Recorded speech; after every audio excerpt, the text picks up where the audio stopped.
Querido e amados irmãos, a cidade de Sardes está inserida na folha da nossa Bíblia, porque lá havia uma igreja estabelecida. As histórias dos mais antigos diz que Sardes era uma cidade intransponível, uma cidade invencível, uma cidade opulenta, porque ela foi estabelecida sobre as rochas, entre os montes. E ali era uma cidade vigiada, cuidada 24 horas. E há muito tempo os inimigos, os exércitos, tentavam tomar de alguma forma aquela cidade, mas era impossível. Mas certa feita, eles estavam ali ao pé do monte, observando ao cair da tarde a parte de cima onde estava estabelecida a cidade. E de repente eles observam que alguém surge entre as flechas da rocha. E eles saem, e não demora muito, eles voltam e entram pela mesma flecha que havia naquela rocha. E ali não vigiando, mas revelando o acesso ao centro daquela cidade. O adversário esperando a noite cair. Eles entraram por aquela flecha e tomaram todos de surpresa, assim como um ladrão. O Senhor, Ele usa a figura desta cidade para trazer uma mensagem à igreja estabelecida em Sardes.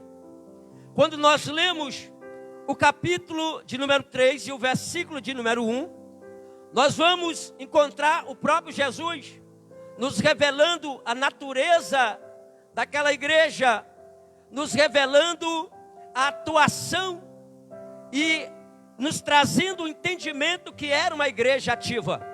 Ele mesmo diz: tem fama de que vive. Aquela igreja, irmãos, era uma igreja que nos seus dias na Ásia Menor se destacou. Aquela igreja se destacou em todas as áreas a qual podemos imaginar. Ela se destacou no espiritual, ela se destacou na cura, ela se destacou na libertação, ela também se destacou no trabalho social. Era uma igreja que fazia o trabalho corpo a corpo, era uma igreja que ia diante do necessitado, e com isso cada dia ela ia ganhando mais força, ela ia crescendo, o povo ia vindo e os milagres iam acontecendo. E na medida que os milagres iam acontecendo, e esses milagres eram levados para a parte de fora da igreja, o povo vinha, os necessitados e os carentes vinham. Essa igreja chegou a um patamar de alguém olhava e dizia: não há uma igreja nessa cercania tão importante, tão avivada, tão poderosa como esta igreja, a igreja de Sardes. Era uma igreja referencial, era uma igreja que servia de exemplo para toda outra igreja. Quando passava o irmão da igreja de Sardes, todo mundo dizia: ali vai um grande homem de Deus, ali vai uma grande mulher de Deus, eis ali um obreiro, eis ali uma obreira de Deus. Mas quando eu chego no versículo de número 2, nós vamos ver aqui, aleluia, no versículo de número 2, Jesus contrariando todo o pensamento humano. Jesus chega no versículo de número 2 e diz: olha, eu tenho achado, não tenho achado íntegra, eu não tenho achado íntegra a tua obra diante da presença do meu Deus. Jesus não veio revelar problema que todo mundo via. Jesus não veio revelar pecado que todo mundo não via. Jesus, ele veio trazer à tona aquilo que acontecia no oculto. Em outras palavras, Jesus estava dizendo para aquela igreja: aqui entre quatro paredes se comporta como crente, se comporta comporta como santo, mas lá dentro do seu lar o comportamento é diferente. Lá dentro do local de trabalho o seu comportamento é diferente. Aí Jesus chega no versículo 3 e diz: olha, vocês precisam entender uma coisa, vocês têm que vigiar, porque vocês receberam, vocês ouviram e vocês guardaram. Ele está dizendo: o problema aqui não foi falta de Bíblia, o problema aqui não foi falta de pregador, o problema aqui não foi ausência de culto. Vocês receberam conhecimento por meio da leitura, mas vocês receberam conhecimento por meio do ouvir. Agora o problema de vocês é que vocês não vigiaram. E quando Jesus traz aqui no texto a palavra vigiar, Jesus não estava chamando aquela igreja para vigiar, para receber o carro novo, não. Jesus não estava chamando aquela igreja para vigiar, para receber a chave da casa própria, não. O Senhor também não estava chamando aquela igreja à vigilância, para que ela pudesse encontrar a porta de emprego que tanto precisava, também não. Jesus estava dizendo: sabe por que a igreja de Sardes precisava ser vigilante? Porque tinha um propósito maior, e esse propósito teria que estar acima de todos os propósitos. Jesus estava dizendo: o maior propósito que tem que ser valorizado é esse propósito. E ele diz no versículo de número 3: apesar de vocês ter recebido, apesar de vocês ter ouvido, vocês não vigiaram, mas arrependem, ser vigilante, porque senão virei contra vós como ladrão. Jesus estava dizendo: a igreja precisa ser vigilante, porque Jesus está voltando, tem um arrebatamento em andamento. Eu não posso pensar em vir o culto simplesmente focando em bênçãos materiais. Eu não posso vir o culto simplesmente focando no milagre da minha anatomia humana. Eu não posso vir ao culto só para deixar o meu louvor de adoração. Eu não posso vir um culto para deixar a saudação que eu preparei em casa. Ele está dizendo: o culto tem propósito maior, é se preparar, porque o arrebatamento está para acontecer.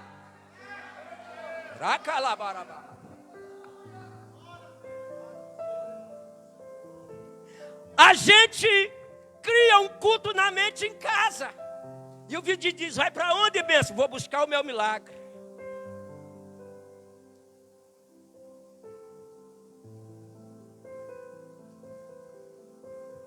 Jesus operou milagre no meio da rua, na praça, na beira do mar da Galileia. A Bíblia diz: os milagres perseguirão os fiéis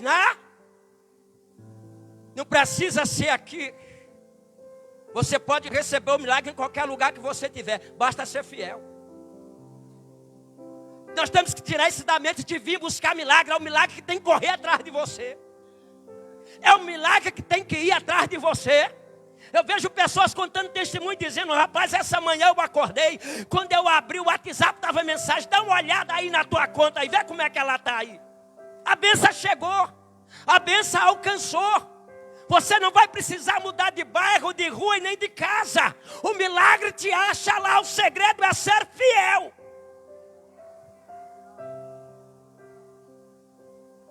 Agora o que me chama a atenção aqui é que Jesus começa dizendo: se não se arrepender e vigiar, aí eu venho. Então Jesus está revelando para mim aqui que nós corremos um sério perigo de perder o arrebatamento da igreja se não vigiarmos.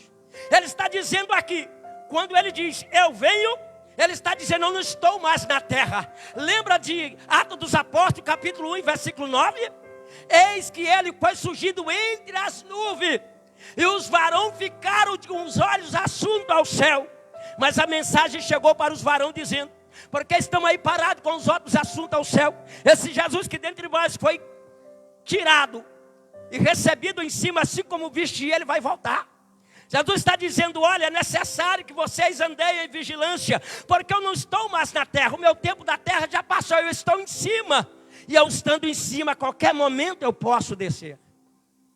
E ele não vai esperar você se converter. A hora que a ordem do papai bradar, ele desce.